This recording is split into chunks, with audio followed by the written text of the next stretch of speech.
This fire broke out, started out small, and then it just blew up overnight. When we were first getting news of the 19 firefighters killed. We celebrated their dad and the hero that he is, and he's an angel for us now.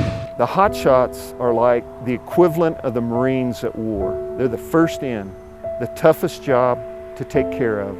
That's where they are. They're the tip of the spear.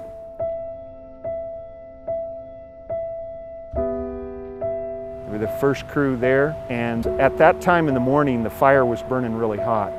Very unusual fire behavior for the day.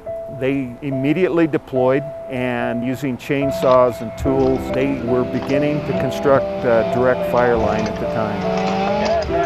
At about 4 o'clock, the fire behavior was beyond extreme. Because of the fire behavior, I clicked back on their frequency and heard a couple things. That they needed to move because the fire was coming back on their position and they were going to burn out around themselves and deploy their shelters. We were able to get an aircraft up, a couple of ATVs, and they were able to get it under the smoke column to where we thought they were. And while en route, they came across the deployment site and confirmed that there were 19 firefighters that lost their lives.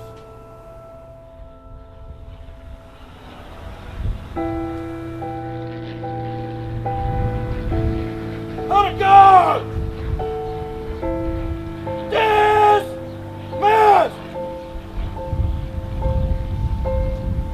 Unfortunately, I found out by having my friends call me and asking if Jesse was okay. I pulled up the news when I figured out what they were talking about, and that's when I read on there that 19 out of the 20 had perished. I knew then, I mean, you hold out that false hope, but I knew even then that he was gone.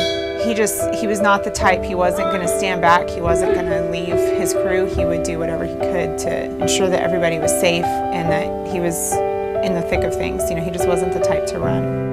I always did hear him say that after he left the Marines that fighting fire and being on a hotshot crew was the closest thing he could find to that brotherhood, and we just put our hearts into everything. So I think he loved being a hotshot because it did remind him of being with fellow Marines. They're very similar. You know, you have to have a lot of respect and you have to have a lot of physical strength and ability, and he learned a lot of that from the Marine Corps.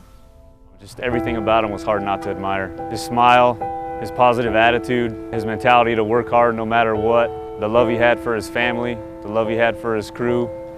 He was my rock. I always knew, like, no matter what we were going through, whether we were struggling financially or whether we had, you know, problems with family or friends or no matter what, you know, we always had each other.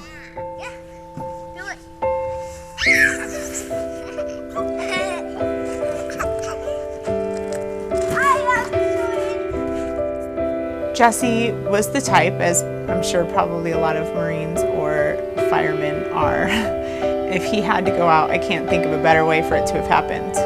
As tragic as that is, you know, he died a hero. They did it always to protect others. Every person there understood and knew that they were going to protect the community of Yarnell. And if they laid down their life, it's just like the Marines. They knew what they had to do, and there couldn't be in any more honorable way to die than the way they died.